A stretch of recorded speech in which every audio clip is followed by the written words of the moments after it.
Okay, Sumant Kumar Das is saying good evening to all of you. I hope everybody is fine, सभी लोग अच्छे से हैं। देखिए, परेशान मत होइए, हमेशा एक स्टेबल माइंड ही लाइफ में कुछ कर पाता है। तो एनी हाउ किसी भी कंडीशन में अपने इनर पीस को, मेंटल पीस को डिस्टर्ब नहीं होने देना है एक्सटर्नल एनवायरनमेंट से। अभी आपको इंटरनल पीस बिल्कुल मेंटेन करके रखना है, क्योंकि स्टेबल माइंड ही कुछ कर पाएगा लाइफ में। चलिए, Umesh Gupta is saying good evening sir, good evening to all of you. Good evening Umesh ji, Akshay ji good evening, Suman ji good evening. चलिए, मैंने ऐसा क्यों लिखा हुआ है first iconic MCQs based series, क्योंकि इसके पीछे मकसद पहले आप समझ लो। ये चेन स्टार्ट करने के पीछे मकसद क्या है मेरा, वो आप समझ लो जरा। यहां पर मैंने लिखा हुआ है इंडिया फर्स्ट आइकॉनिक। आइकॉनिक क्यों? क्योंकि अपने आप में इसका जो यूज होने वाला है वो बहुत ही ज्यादा रिलेवेंट, अभी धीरे धीरे समझ में आएगा। MCQs based online test series क्यों मैंने रखा हुआ है इसका नाम? क्योंकि इसका कई सारा मकसद है। एक तो आपको रियल टाइम बेसिस पे अपने एनालिसिस कर पाओगे, वो सारी चीजें हैं। उसके बाद आप क्या कर पाओगे, हम लोग क्या करते हैं, नंबर ऑफ टेस्ट सीरीज पे फोकस करते हैं। बट मैं क्लियर कट आपको इस टेस्ट सीरीज के थ्रू समझाऊंगा कि number of test series matter नहीं रखते हैं, quality of test series, how you are going to attempt question, how you are going to use this test series, these are going to be very fruitful. This things are very important. चलिए, Akshay Singh video quality is very poor. Video quality is not poor, आप देख लीजिए अक्षय जी, ठीक है, आपकी तरफ से video quality poor है, यहां से पुअर नहीं है, मुझे क्लियर कट स्क्रीन पे साफ दिखाई दे रहा है, आई कैन सी। चलिए, without wasting time now we need to start. आज हम लोग जो ले रहे हैं, हम लोग कोशिश करेंगे टॉपिक वाइज या सब्जेक्ट वाइज, दोनों तरीके से डिस्कशन करेंगे। Better is we go for topic wise, ठीक है। चलिए, the subject we are going to start, that is pharmaceutical jurisprudence we are going to start. The topic is drugs and cosmetic act। अपने आप में बहुत ही important है। अपने सबसे पहले मैंने इसको ही क्यों चूज किया, क्योंकि maximum number of questions are being asked from this act only. सबसे ज्यादा इंपॉर्टेंट है if you are preparing for the drug inspector examination, if you are preparing for the pharmacist और जीपॉट और any examination, more important, it is more important for drug inspector examination. चलिए, first question आपकी screen पर देखिए ध्यान से, question को पढ़िए, जल्दीबाजी मत करिए। With respect to DNC act, first schedule deals with, first schedule, एक शेड्यूल टू द एक्ट है, एक शेड्यूल टू द रूल्स है, ठीक है। चलिए, वो सब बातें हम लोग समझते हैं। यहां पर क्या लिखा हुआ, with respect to the DNC act first schedules deals with, ठीक है। चलिए देखिए, format of submission of clinical trial reports, second option is number of animals for long term toxicity studies, third option is name of books under Ayurvedic, Siddha and Unani Tibb system, fourth one is patient consent form for participation in a phase 1 clinical trial. चलिए फटाफट time लीजिए, 1 से 2 minute का समय लीजिए, 1 minute लीजिए आप समय, ध्यान से सुनिए। With respect to the DNC act, ये जो बातें पूछी गई है, this is totally associated with DNC act. Question को ध्यान से पढ़ना, जल्दीबाजी नहीं करना है। फर्स्ट शेड्यूल, यही इंपॉर्टेंट है इस पूरे लाइन में। फर्स्ट शेड्यूल्स, एक शेड्यूल्स टू द एक्ट है, एक शेड्यूल्स टू द रूल्स है। तो यहां पर शेड्यूल्स टू द एक्ट के बारे में पूछा गया है। चलिए फटाफट आंसर बताइए। Anisha Singh C option, Ankit Tiwari Singh C option, C option, name of books under Ayurvedic, Siddha, Unani and tip system, ठीक है। चलिए, बिल्कुल सही ऑप्शन है ऑप्शन सी। अब देखिए, इतना ही हमें नहीं रट्टा मारना है, हम लोग क्या करते हैं, इतने पर रट्टा मारने लगते हैं, but that is not sufficient, you need to elaborate each and every option. चलिए फटाफट इसका एक्सप्लेनेशन देख लेते हैं। यहां पर देखिए, जो हमने पूछा था ना, format of submission of clinical trial reports, appendix 2 of schedules to the act है, कुछ अपेंडिक्स भी दिए हुए हैं। तो जब आप डीएनसी एक्ट में शेड्यूल पढ़ोगे, schedules to the act, schedules to the rules, schedules to the rule A B C D E F G, ये सब हम पढ़ते रहते हैं, लेकिन आजकल ट्रेंड में देखा गया है question schedule to the act से पूछा जा रहा है, अपेंडिक्स से एसोसिएटेड सवाल पूछा जा रहा है। तो आपको वो एरिया भूलना नहीं चाहिए, इसीलिए मैंने ये क्वेश्चन रखा। तो format of submission of clinical trial report, जो भी क्लिनिकल ट्रायल की रिपोर्ट होगी उस किस फॉर्मेट में सबमिट की जाएगी, that is mentioned in appendix 2 of schedules to the act, DNC act, ठीक है। चलिए, number of animals for long term studies कहां पर लिया जाएगा, अपेंडिक्स 4 में लिया गया है। अपेंडिक्स, कई सारे अपेंडिक्स है, जैसे मैं आपको दिखाऊं यहां पर, ध्यान से अगर आप देखोगे, मैं दिखाता हूं आपको, क्लियर कट दिखाते चलते हैं, तब सारी चीजें समझ में आएंगी। देखो ध्यान से, यहां पर देखो आप ध्यान से लिखा हुआ है शेड्यूल्स टू द एक्ट, इसमें अपेंडिक्स मेंशन्ड है, शेड्यूल्स टू द रूल्स यहां पर। तो ये जो बात की गई है शेड्यूल्स टू द एक्ट की बात की गई है। तो फर्स्ट शेड्यूल में अगर आप यहां ध्यान से देखोगे किताब में यहां लिखा हुआ name of books under Ayurvedic Siddha Unani system, तो option C is the correct option. लेकिन उतना ही नहीं पढ़ना है, आज यहां से क्वेश्चन पूछा गया है, कल यहां से क्वेश्चन पूछा जाएगा नीचे से, तो सेकंड शेड्यूल भी आपको पढ़ लेना चाहिए, ठीक है। अपेंडिक्स यहां पर देखो लिखा हुआ है, अपेंडिक्स 1 to 6 तक लिखा हुआ है, appendix you need to be clear. चलिए इस तरीके से पढ़ाई करनी है आपको। तो अभी जो format of submission of clinical trial जो कि यहां ऑप्शन में पूछा गया था, सबमिशन ऑफ क्लिनिकल ट्रायल, ये कहां मेंशन्ड है, appendix 2 of schedules and DNC act. चलिए number of animal long term studies के लिए अपेंडिक्स 4 में लिखा हुआ है। पेशेंट कंसेंट फॉर्म किस में लिखा हुआ है, अपेंडिक्स 5 में। तो आपको इतनी लंबी चौड़ी लाइन नहीं पढ़नी है, आपको सीधे लिखना है अपेंडिक्स 1 ये, appendix 2 clinical trial reports format, ऐसे की वर्ड याद रखना है, की वर्ड याद रखना है। Schedule 4 toxicity studies, patient contents किसमें है, कंसेंट किसमें है, अपेंडिक्स 5 में। इस तरीके से कीवर्ड इस तरीके से बनाना है आपको। चलिए एक क्वेश्चन हो गया आपका, इस तरीके से एलेबोरेटिव आपको पढ़ना है, ठीक है। Mostly people are correct. आज की वीडियो थोड़ा शॉर्ट रखूंगा ताकि आपको केवल इनसाइड देना है कि आपको चीजें कैसे लगाते हैं। आज के सेशन का मकसद पूरी तरीके से है कि टेस्ट सीरीज को लगाते कैसे हैं। आप नंबर ऑफ क्वेश्चंस पे फोकस करते हो, आप नंबर ऑफ टेस्ट सीरीज पे फोकस करते हो, और आपको पता नहीं कि आपने एक क्वेश्चन से 4 क्वेश्चन प्रैक्टिस कर लिया। This is the correct method to apply for a test series, ठीक है।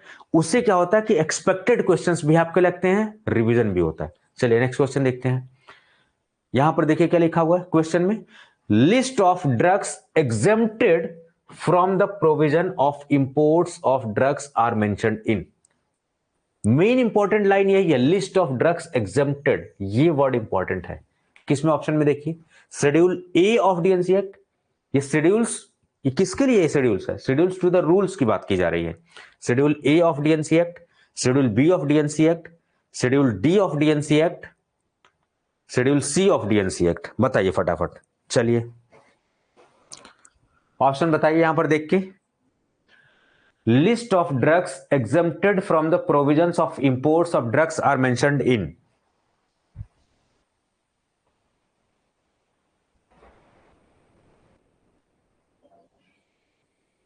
जल्दी जल्दी आंसर बताइए, आपके जवाब नहीं आ रहे हैं। ऑप्शन बताइए, ऑप्शन कौन सा सही है। एक्यूरेसी के साथ साथ फास्ट भी आना चाहिए रिप्लाई। अब देखिए इसको अप्रोच कैसे करेंगे। मैं अप्रोच, मेरा मकसद खाली आंसर क्वेश्चन नहीं रटवाना, ये तो मैं ऑनलाइन ऑफलाइन टेस्ट सीरीज में दे चुका हूं आपको, लेकिन आपका मकसद क्या है वो समझो। आपको पता है जब आप पढ़ते हो शेड्यूल ए से आपने रटा हुआ कि एप्लीकेशन, तो यहां पर एप्लीकेशन से कुछ लेना देना है, तो सर ये भी ऑप्शन नहीं है, मेथड ऑफ एलिमिनेशन लगाओ। शेड्यूल बी से आपने पढ़ा हुआ है फीस, सर फीस से रिलेटेड कुछ है, ये भी नहीं ऑप्शन है। सर शेड्यूल सी तो हम लोग सुनते आ रहे हैं, डीआई में शेड्यूल सी का 18 मंथ का एक्सपीरियंस, यानी पेरेंटल की बात करनी चाहिए। यहां पर लिखा हुआ list of drug exempted from provision of imports, क्यों इंडियन गवर्नमेंट उसको एग्जेम्प्ट करेगी या क्यों पेरेंटल्स को करेगी, तो ये भी ऑप्शन नहीं है। शेड्यूल सी बायोलॉजिकल प्रोडक्ट्स हैं, ये भी ऑप्शन नहीं, तो कहीं ना कहीं शेड्यूल डी दिख रहा है। कुछ बच्चे ऐसे होंगे जो ड्रग एग्जेम्प्टेड शेड्यूल डी, ऐसे वर्ड याद रखेंगे, schedule D drug exempted, D से ड्रग एग्जेम्प्टेड, ऐसे याद रखेंगे कीवर्ड्स। जब भी आप शेड्यूल पढ़ो तो उसके कीवर्ड याद रखो, शेड्यूल डी ड्रग एग्जेम्प्टेड, बस इतना ही याद रखना है। बाकी उसके आगे पीछे क्या लिखा हो दुनियादारी से नहीं मतलब है, ठीक है। तो कुछ बच्चे क्या होंगे, डायरेक्ट सीधे शेड्यूल डी देखेंगे और आंसर लगा देंगे। कुछ बच्चे क्या करेंगे, एलिमिनेट होके पहुंचेंगे। तो यहां मेथड ऑफ एलिमिनेशन भी यूज हुआ है, बहुत इंपॉर्टेंट है। आंसर तक आपको पहुंचना है, और निगेटिव मार्किंग में मोस्ट इंपॉर्टेंट यूपीएससी के एग्जामिनेशन में 50 to 75% question method of elimination पे बच्चे लगाते हैं। मेथड ऑफ एलिमिनेशन बहुत इंपॉर्टेंट है, प्रैक्टिस कर लीजिए क्वेश्चंस में, ठीक है। चलिए 2 क्वेश्चन हमारा कंप्लीट होगा। ये खाली 2 क्वेश्चन आप मत देखिए, कितने सारे क्वेश्चन हो गए हमारा। ए से एप्लीकेशन रिवाइज हो गया, बी से फीस उसकी हो गई, डी से ड्रग एग्जेम्प्टेड हो गई, शेड्यूल सी से पेरेंटल्स या फिर बायोलॉजिकल्स प्रोडक्ट। चलिए correct option is schedule C, sorry, correct option is option C schedule D. ठीक है, चलिए नेक्स्ट क्वेश्चन पे आते हैं जरा। ये देखिए, list of requirements for the functioning and operation of blood bank. Main point यही है। हम क्वेश्चन हमें क्या इतना ढेर सारा दिया गया आपका समय वेस्ट करने के लिए, समझने के लिए। The main point is blood bank. Blood bank किससे एसोसिएटेड है? अब देखिए, schedule F part 12B, schedule F1 part 1, schedule F1 part 2, close option ऐसे बनाए जाएंगे आपको चक्कर खा के गिराने के लिए। Close option. क्वेश्चंस बहुत इजी होते हैं, they are going to be made difficult by their options. UPSC यही खेल खेलता है। चलिए, शेड्यूल F2। अब बताइए जरा ऑप्शन क्या है इसका correct option? List of requirement of the functioning and operation of blood bank. Blood bank की फंक्शनिंग और ऑपरेशन के लिए कौन सा शेड्यूल डील करता है?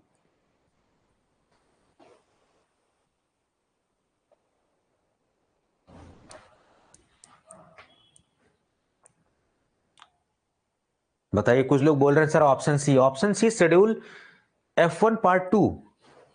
Anisa is saying A, Sanwar Saini ji saying A, Rohit Singh is saying A, Prashant is saying A, Rahul Singh is saying A. बिल्कुल correct option आपका ए है, schedule F part 12B। Part 12B schedule F में। अब देखो, क्लोज ऑप्शन ऐसे ही होते हैं, F पार्ट 12B। तो आपको देखो, पहला ट्रेंड क्या था कि शेड्यूल F ऐसे डायरेक्टली पूछते थे, लेकिन अभी रिसेंट ट्रेंड देखा गया कि घुस घुस के पूछ रहे हैं। जैसे वो शेड्यूल टू द रूल्स के अलावा शेड्यूल टू द एक्ट और अपेंडिक्स पूछ रहे हैं। ये आपको मैं प्रैक्टिस करा रहा हूं। शेड्यूल्स टू द रूल्स तो आप पढ़ ही के जाओगे, लेकिन शेड्यूल टू द एक्ट पूछा जा रहा है, आजकल ट्रेंड में है, तो आप उसके लिए मेंटली प्रिपेयर्ड रहो। तो ब्लड बैंक के लिए schedule F part 12B, the correct option is option A. ठीक है, एक्सप्लेनेशन जरा इसका देखते हैं। अब देखते हैं शेड्यूल F2 क्या है। F2 से सर्जिकल ड्रेसिंग्स होती है या दूसरा कोई होता है? सही लिखा है मैंने explanation, F2 for surgical dressings. F1 part 1 में provision applicable to the production, to the produce नहीं होगा, production of bacterial and viral vaccine. तो याद रखो, F1 part 1 bacterial viral vaccine के प्रोडक्शन से रिलेटेड है। F1 पार्ट 2 किससे रिलेटेड है? सारी चीजें सेम है, सेरा फ्रॉम लिविंग ऑर्गेनिज्म। ऐसे लिखो, schedule F1 part 1 production of bacterial and viral vaccine, फिर यह लिखो F1 part 2 is related to sera production from living organisms. इस तरीके से अब आपको पता होना चाहिए कि वैक्सीन किसे कहते हैं, सेरा किसे कहते हैं, ये सब everything should be clear. F2 क्या है? Standard for surgical dressing. तो ये आपको लग रहा होगा कि एक ही क्वेश्चन है, बट ये ऑलरेडी आप 4 क्वेश्चन प्रिपेयर कर रहे हो और आने वाले क्वेश्चंस के लिए आप मेंटली प्रिपेयर्ड हो रहे हो। तो इस तरीके से टेस्ट सीरीज एक्चुअली लगाई जाती है। दुनिया भर का ऑप्शन नहीं आपको लगाना है, बहुत प्रिसाइज वे में पढ़ाई करनी, ज्यादा समय नहीं। तो schedule F2 is related to standard for surgical dressing, F1 part 1 bacterial and viral vaccine के लिए, F1 पार्ट 2 आपका सेरास के लिए, लिविंग ऑर्गेनिज्म के लिए। चलिए, ऑप्शन ज्यादातर लोगों ने सही ऑप्शन दिया है। ठीक है, चलिए आते नेक्स्ट क्वेश्चन पे, ध्यान से सुनिए। शेड्यूल M1 डील्स विथ, ठीक है, किससे?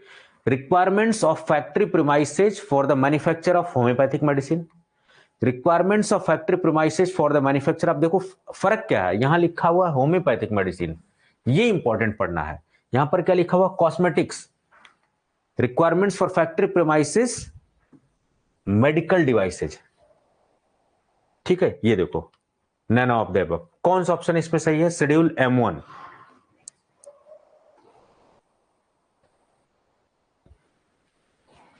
किससे रिलेटेड है ये?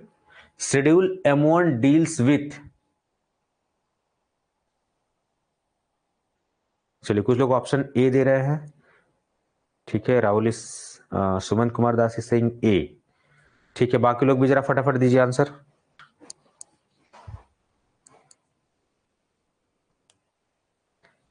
ए, यस। अब देखिए, याद रखिए, अब सीधे आपको क्या करना है, इसका ऑप्शन सही है, बिल्कुल ए ऑप्शन सही है, इसका करेक्ट ऑप्शन ऑप्शन ए है। ठीक है, इसका करेक्ट ऑप्शन ऑप्शन ए है, लेकिन इतने से काम नहीं चलेगा, एक्सप्लेनेशन आपको पढ़ना पड़ेगा। M2 किससे रिलेटेड है? कॉस्मेटिक। तो आपको शॉर्टकट यहां जब आए, जब भी आप लिखो तो सीधे कॉस्मेटिक के सामने ऐसे लिख लो M2, मेडिकल डिवाइसेज M3। ठीक है, आप बताइए, एक होता है शेड्यूल टी, एक होता है शेड्यूल एम। लगे हाथ यहां से देख लीजिए, शेड्यूल टी और शेड्यूल एम। शेड्यूल एम और शेड्यूल टी में क्या डिफरेंस है, जरा मुझे बताइए थोड़ा फटाफट। ये बहुत बार पूछा गया है, difference between schedule T and schedule M. जल्दी से आंसर बताइए, एक कोई लिखिए answer. Schedule M is related to GMP. GMP किससे रिलेटेड? फॉर फैक्ट्री प्रीमाइसेज और Siddha Unani system, for what? देखिए यहां पर शेड्यूल दिया हुआ है ना, इंपॉर्टेंट। देखो यहां पर क्या लिखा हुआ है, शेड्यूल एम। अब एम में भी बहुत घुस के पूछ सकते हैं, ये आजकल ट्रेंड डीआई में। अगर आप डीआई की प्रिपरेशन कर रहे हैं तो आपको डीप में, एम के डीप में थोड़ा देखना पड़ेगा।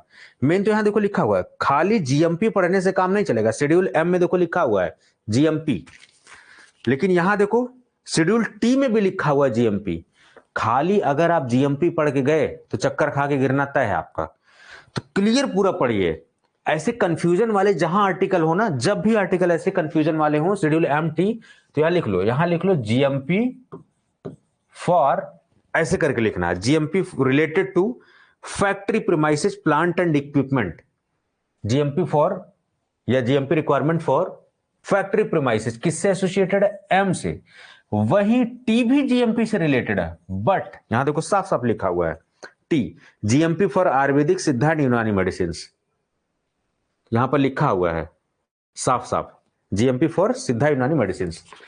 तो जब भी कभी कंफ्यूजन वाली स्टेट आए तो आपको लिख लेना चाहिए, क्योंकि ऐसे क्वेश्चंस 100% पूछे जाने की संभावना होती है जहां पर आप कंफ्यूज हो। क्योंकि पेपर सेटर भी नहीं चाहता कि आप 100 क्वेश्चंस में 100 क्वेश्चन सारे कर लो आप, तो पेपर सेटर वो चाहता है। चलिए, yes, Ankit Tiwari Singh, GMP for Ayurvedic Siddha Unani system premises of drug. Clear हो गया? तो अगर आपसे शेड्यूल एम पूछा जाए तो ऑप्शन में खाली जीएमपी देख के मन नहीं लगाना है, दोनों लिख लेना। अभी इसको लिख लो आप, जहां भी यहां ये क्वेश्चन आप लिख रहे हो अगर, तो यहां पर लिख लो आप schedule M GMP related to factory premises, schedule T GMP related to Ayurvedic Siddha Unani systems, ऐसे करके लिख लो। चलो नेक्स्ट क्वेश्चन देखते हैं जरा। एक्सप्लेनेशन M2 कॉस्मेटिक्स से, M3 मेडिकल डिवाइसेज।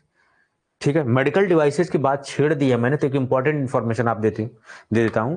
जो भी आप में से सेल्स एंड मार्केटिंग में जाना चाहते हैं, डायबिटिक कार्डियक सेक्शन बहुत पोटेंशियल सेक्शन है, उसके अलावा सबसे ज्यादा जो पोटेंशियल वाला सेक्शन है medical devices.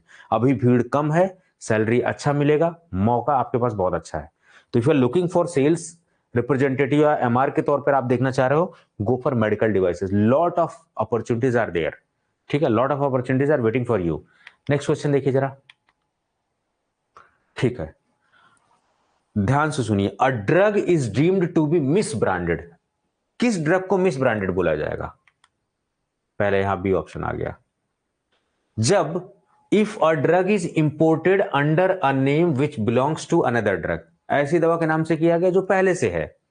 Drug containing harmful और toxic substances, if it is not label in prescribe manner, और option both A and B are correct. ध्यान से पढ़िए, किस दवा को मिसब्रांडेड बोला जाएगा? इन चारों में से कब मिसब्रांडेड बोला जाएगा? कौन सा ऑप्शन सही, पहले ऑप्शन बताइए।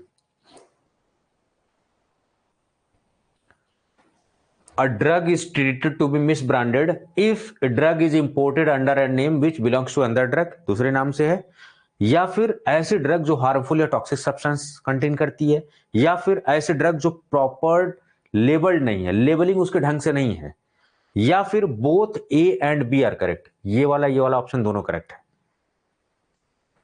फटाफट बताइए। कुछ लोग सी आंसर दे रहे हैं, कुछ लोग ए आंसर दे रहे हैं। इसका मतलब देखिए, आप समझिए एग्जामिनर के माइंड गेम को। जब इस तरह के क्वेश्चन पिछले डीआई में पूछे गए हैं, आप देखिए जीपीएड में भी पूछे गए हैं। फार्मासिस्ट में इतना घुस के नहीं पूछेंगे, फार्मासिस्ट में फॉर्म शेड्यूल बस ऊपर ऊपर एक एक लाइन को क्वेश्चन। ये सब डीआई लेवल के क्वेश्चन है, जीपीएड लेवल के हैं। तो आज अगर ट्रेंड मिस ब्रांडेड का है तो कल आपसे अडल्ट्रेटेड भी पूछा जाएगा, नेक्स्ट बार स्पूरियस भी पूछा जाएगा। तो जब भी ये टॉपिक तैयार करो तो पूरा क्लॉज तैयार होना चाहिए। अब देखो ध्यान से, यहां पर बहुत ही ज्यादा इंपॉर्टेंट है, इसको बिल्कुल एनके जैन से पढ़ लेना बहुत अच्छे तरीके से। अब देखो यहां लिखा हुआ है, शेड्यूल्स वाला जो पेज है ना, इसके बगल में ही लिखा हुआ है मिस ब्रांडेड ड्रग। देखो यहां पर लिखा हुआ मिस ब्रांडेड, एक ऐसी दवा जो कलर्ड, कोटेड या पाउडर्ड या पॉलिश इस तरीके से है कि ग्रेटर थेरेपेटिक इफेक्ट दे रही है अपने रियलिटी से। एक तो ये क्लॉज है, तब उसको मिस ब्रांडेड बोलेंगे, मतलब उस पर पॉलिसिनेशन करके उसके थेरेपेटिक इफेक्ट को बढ़ाने की कोशिश की जा रही है, सो कॉल्ड, बट एक्चुअली में है नहीं। If it is not labelled in prescribed manner, तो the correct option is, if it is not labelled in prescribed option, the correct option is schedule C, sorry option C. देखो अब फिर दूसरे को क्या बोलेंगे, ड्रग कंटेनिंग हार्मफुल या toxic substance को एडल्ट्रेटेड बोलते हैं। कहीं भी मिक्सर हो जाए, कुछ भी हो जाए, उसको एडल्ट्रेटेड बोलेंगे। If a drug is imported under a name which belongs to another drug, इसको बोलेंगे स्पूरियस ड्रग्स। ठीक है। If a drug is prepared under insanitary condition, गंदे कचड़े में ही बना दिया, बिल्कुल कोई ध्यान नहीं रखा गया, that is called as adulterated drug. इस तरीके के क्लॉज पूछे जाएंगे, please be mentally prepared for drug inspector examination.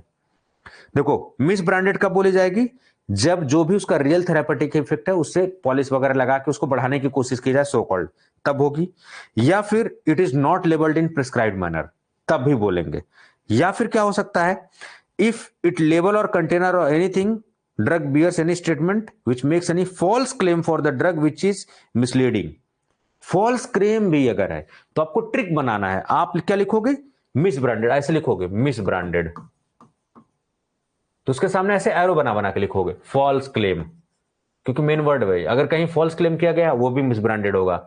Not labelled in proper manner, इस तरीके से, इंक्रीज्ड थेरेपेटिक वैल्यू, इस तरीके से करके मिस ब्रांडेड। तो ऐसे आपको पूरा लाइन नहीं लिखना है, शॉर्टकट में लिख लेना है। ठीक है, तो चलिए मिस ब्रांडेड हमने पढ़ लिया। उसके बाद एडल्ट्रेटेड किसको बोलेंगे, इट कंसिस्ट और होल इन पार्ट और प्यूट्रिड और डीकंपोज। कोई भी ड्रग अगर डीकंपोज सब्सटेंस है एडल्ट्रेटेड बोलेंगे। इनसैनिटरी कंडीशन में बनाई गई है तो भी एडल्ट्रेटेड बोलेंगे। ठीक है, डिटेरियोरेटेड सब्सटेंस से बनाई गई जो कि हेल्थ को इंजीरियस है, एडल्ट्रेटेड बोलेंगे। ठीक है, हार्मफुल या टॉक्सिक सब्सटेंस है, एडल्ट्रेटेड बोलेंगे। ठीक है, किसी भी चीज के साथ मिला के उसकी स्ट्रेंथ को घटाया गया है, एडल्ट्रेटेड बोलेंगे। बात समझ में आई, ये सब पॉइंट आपको लिख लेने हैं। चलिए नेक्स्ट और देखते हैं जरा, स्पूरियस।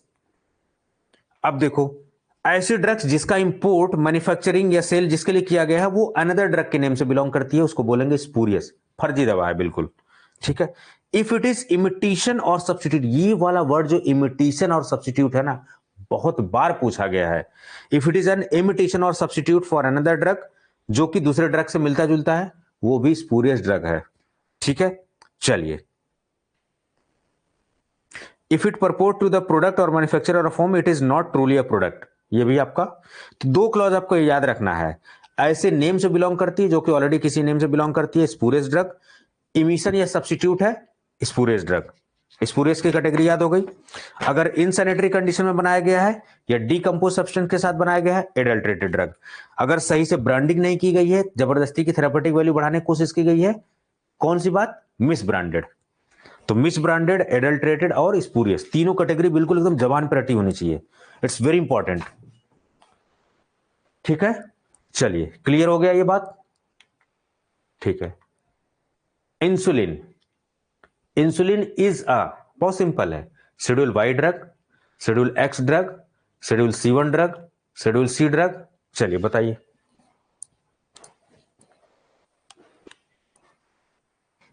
फटाफट बताइए।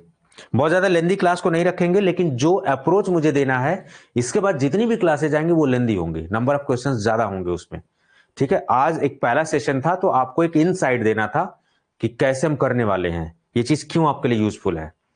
इससे क्या हो रहा है, आपका कॉन्सेप्ट रिवाइज भी हो रहा है, इससे आपके अंदर आइडिया भी लग रहा है कि क्वेश्चंस को कैसे टैकल करना है, what probable questions can be asked. मेरा मकसद खाली क्वेश्चन लिख के छाप के उसका आंसर बताना नहीं है, और आपको भी नहीं ये करना है, आपको पूरा इसका मकसद समझना है। चलिए अब देखो कैसे ऑप्शन हम लगाएंगे, या तो हमें कुछ और पता हो सारी चीजें। देखो इंसुलिन क्या लग रहा है, ये ऑप्शन शेड्यूल C C1 में कंफ्यूजन है, जनरली कंफ्यूजन वाले ऑप्शन ही आंसर सही होते हैं, जनरली बता रहा हूं, ऑलवेज नहीं होते हैं, ठीक है। शेड्यूल वाई किससे रिलेटेड लग रहा है? शेड्यूल वाई तो क्लिनिकल ट्रायल से है, अगर किसी को पता हो। ये तो नहीं होगा sir. Schedule X drug C1 C1X में डिफरेंस है सर, यही तो इंपॉर्टेंट, यही डिफरेंशिएशन आपको करना है C1X में। सर सी तो बायोलॉजिकल प्रोडक्ट्स होते हैं, तो क्या इंसुलिन बायोलॉजिकल प्रोडक्ट नहीं है? बिल्कुल है, सी ऑप्शन होना चाहिए। लेकिन सर C1 क्या होता है other than biological products? Schedule x क्या है? जितने भी नशे वाले दवाएं हैं, सीडेटिव्स, हिप्नोटिक्स हैं, वो जनरली शेड्यूल एक्स में आती है। बस ये छोटा सा आइडिया रखना है, जितनी सीडेटिव्स, हिप्नोटिक्स हैं या फिर नार्कोटिक्स वाली जनरली सब्सटेंसेस देखी गई हैं, वो किसके अंडर में होती हैं? Schedule x. Sedatives, hypnotics generally आपको शेड्यूल एक्स में देखने को मिलेंगे। तो ये भी नहीं लग रहा है, तो सर इसी C1 में से होगा कोई। अगर कंफ्यूजन है, अगर कॉन्सेप्ट क्लियर होगा तो आप लगा लोगे, नहीं कॉन्सेप्ट क्लियर होगा तो आप उलझ जाओगे, लेकिन एटलीस्ट 50-50 पे आ जाओगे, चांसेस हैं सवाल के सही होने के। चलिए, तो इंसुलिन शेड्यूल C प्रोडक्ट है। Yes, Sanwarmal Saini Singh, C1 vitamin, X narcotics, Y clinical trials, बिल्कुल सही है ऑप्शन, ठीक है। चलिए इसका एक्सप्लेनेशन हम लोग देख लेते हैं। Correct option is option D, insulin is a schedule C drug. तो जहां पर इंसुलिन बनती है वहां पर आप एक्सपीरियंस DI के लिए ले सकते हैं। Parental products, ophthalmic products, testing उनकी आप ले सकते हैं, ठीक है।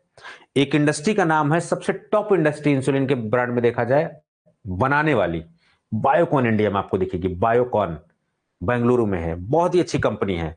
अगर आपको एक्सपीरियंस लेना शेड्यूल C का, बढ़िया कंपनी लेना, बायोकॉन ज्वाइन करिए, मामला सेट है आपका। बहुत ही अच्छी कंपनी है बायोकॉन, ठीक है। चलिए अब जरा देखते हैं, ये मैंने सीधे उठाया है गवर्नमेंट के डेटा से, शायद आपको स्क्रीन पे बहुत क्लियर ना दिख रहा हो, ठीक है। यहां पर देखिए शेड्यूल C, इसका सोर्स क्या है वो भी मैं आपको दिखा देता हूं। एक मिनट रुकिए जरा, इसका सोर्स भी मैं आपको दिखाता हूं कहां से मैंने लिया है। आपको हमेशा ऑथेंटिक सोर्स से पढ़ना है। एक मिनट रुकिए जरा,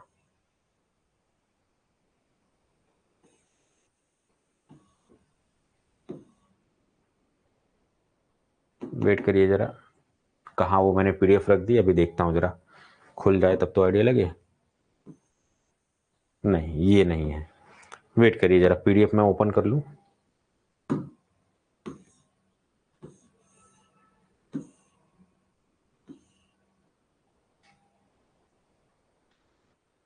ठीक है,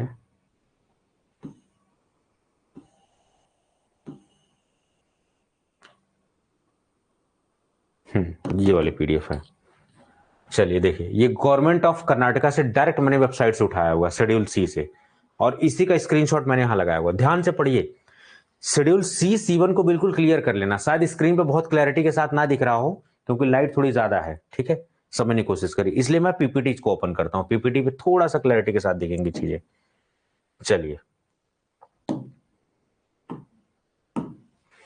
क्या लिखा हुआ है, schedule C biological and special product. Schedule C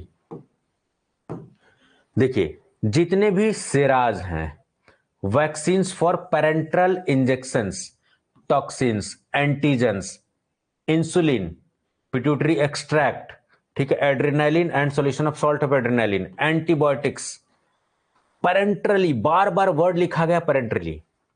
अगर कोई एंटीबायोटिक पेरेंटरली दी जा रही है, इंसुलिन पेरेंटरली दिया जा रहा है, एंटीजन, टॉक्सिन, सेरा, इसमें ट्रिक याद रखनी है C1 में कंफ्यूज में कि जनरली जो C के आइटम्स होते हैं दैट इज यूज पेरेंटरली।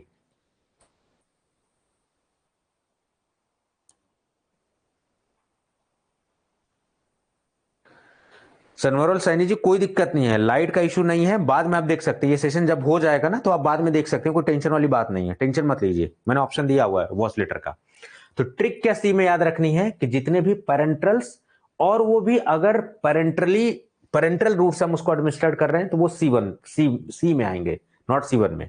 अब देखो क्या लिखा, उसके अलावा any other preparation which is meant for parental administration as such as being made up with a solvent और मीडिया ऑफ एनी, जैसे अगर कोई प्रोडक्ट जो कि रेफ्रिजरेटर में उसको स्टोर करने की नौबत है, ठीक है, does not require to be stored in refrigerator, यहां पर क्या लिखा हुआ है, देखो ध्यान से पढ़ो, any other preparation which is meant for parental administration as such as after being made up with a solvent और मीडियम और any other cell product and which requires to be stored in a refrigerator, does not require to be stored in refrigerator, sterile surgical ligature, ठीक है, sutures, bacteriophages, ophthalmic preparations, sterile disposable devices for single use, ये सब schedule सी में आएंगे, ठीक है।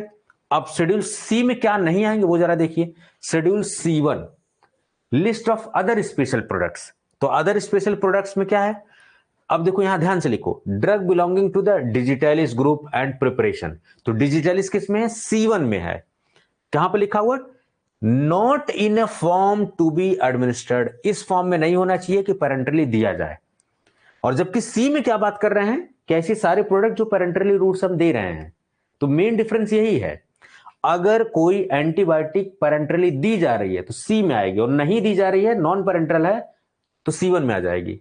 Antibiotic पे मत सवाल लगा दीजिएगा, पेरेंटली एडमिनिस्ट्रेट होना चाहिए, ये ट्रिक है यहां पे याद रखना है।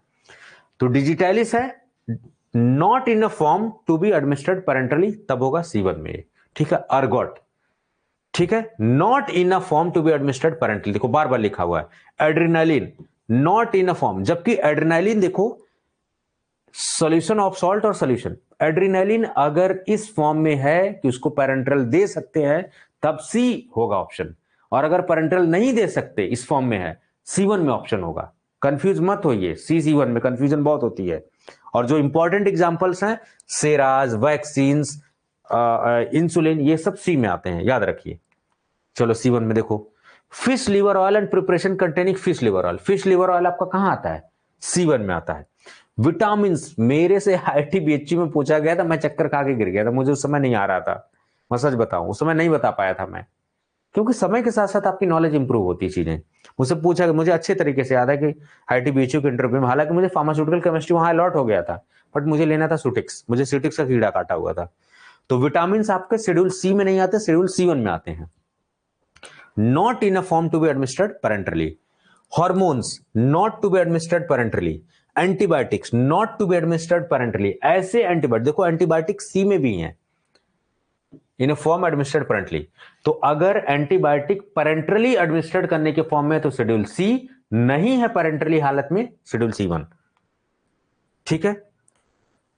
In vitro blood grouping sera, in vitro diagnostic devices, diagnostic devices जितनी भी आती हैं वो सब क्या है, C1 में, in diagnostic kits schedule C1 में आती हैं, ठीक है। क्या सीखना है, यही इंपॉर्टेंट है, ऐसी फॉर्मुलेशन जो इस कंडीशन में है कि वो पेरेंटल रूट से दी जा सके, शेड्यूल C। ऐसी फॉर्मुलेशन जो इस कंडीशन में है कि पेरेंटल रूट से नहीं दी जा सकती, स्पेशल प्रोडक्ट में, बायोलॉजिकल प्रोडक्ट में आती है, C1। बस ये ट्रिक याद रखना, देखो not in a form, not in a form, not in a form सब में लिखा हुआ है। तो एंटीबायोटिक देखो C में भी आता है, C1 में भी आता है, लेकिन अगर एंटीबायोटिक इस फॉर्म में है, खाली एंटीबायोटिक आने से ऑप्शन मत लगा देना, आप पढ़ना उसको कि किस फॉर्म में लिखा है। Antibiotics which are administered parentally comes under schedule C, not C1, this you should be clear, ठीक है।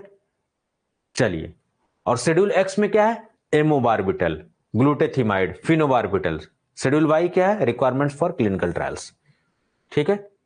तो आज के लिए इतना ही रहने देते हैं, मेरे ख्याल से एक इंसाइट आपको सीखने को मिली होगी।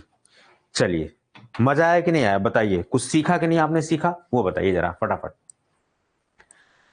मकसद बता दूं, आपके अंदर एक इंसाइट डालना, ये insight number of questions matter नहीं करते हैं, quality to attempt, how to attempt the questions that matters, कैसे क्वेश्चन को टैकल करते हैं, मेथड ऑफ एलिमिनेशन थोड़ा सा बताया आज मैंने, एक डेमो दिया है, बस इंसाइट दिया है, आपको कैसे लगाना है, कैसे रिवाइज करना है, आपका रिवीजन भी हो रहा कॉन्सेप्ट का।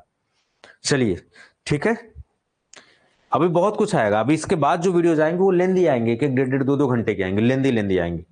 साथ साथ हमें पढ़ाना भी है ना, तो सब्जेक्ट भी चलता रहे, टेस्ट भी प्रैक्टिस करते रहेंगे, दोनों चलती रहेंगे, ठीक है। यहां तक कोई कंफ्यूजन, कुछ भी है, डाउट पूछ लीजिए। Now it's time for doubt clearance session. If you are having any doubt please ask, I am just waiting for your queries.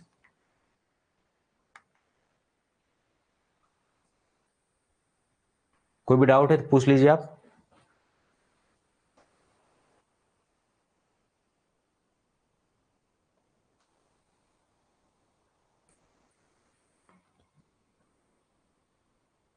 सनवर्मल Saini ji स्पोइंग क्या पहले आएंगे?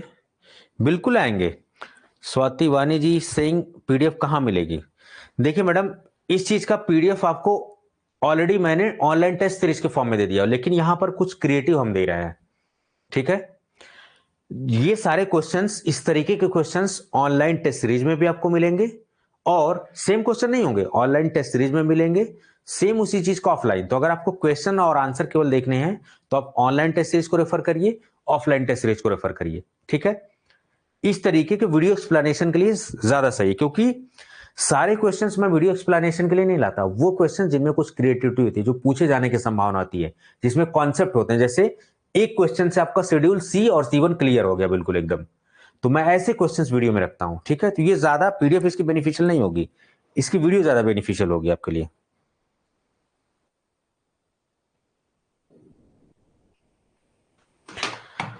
श्री विनायक जी पूछ रहे हैं कि R1 में भी आता है। मैं चेक कर लेता हूं R1 में आता है कि नहीं आता है। अब देखो यहां क्या लिखा हुआ, स्टैंडर्ड्स फॉर मेडिकल डिवाइसेज, और जो मैंने यहां क्वेश्चन पूछा था वो क्या था?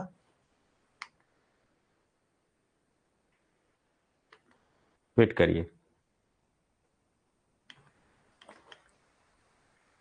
कंफ्यूज नहीं होना, बिल्कुल R1 में स्टैंडर्ड्स फॉर मेडिकल डिवाइसेज, यहां क्वेश्चन अलग पूछा गया है।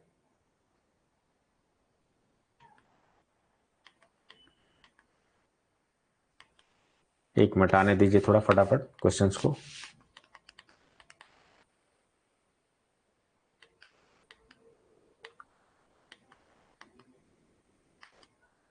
देखो यहां क्या लिखा हुआ है, रिक्वायरमेंट्स यहां पर लिखा हुआ, अब ध्यान से अगर देखो तो requirements of factory premises, sorry यहां से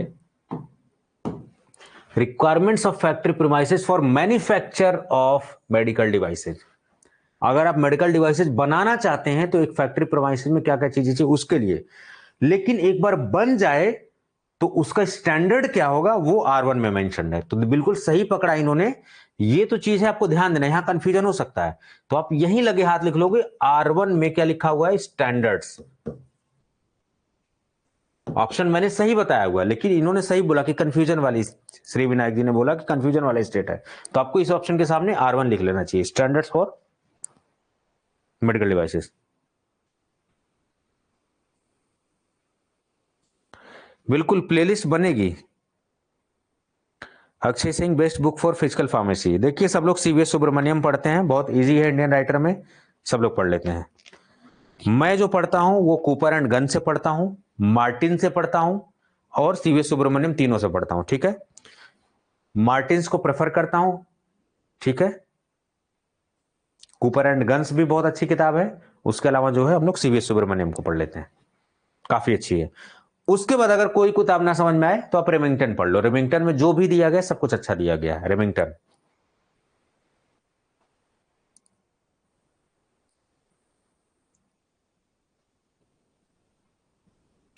ठीक है, तो आई थिंक मैंने जो है ज्यादातर क्वेश्चंस रिजॉल्व कर दिया है, so I think there is no more questions.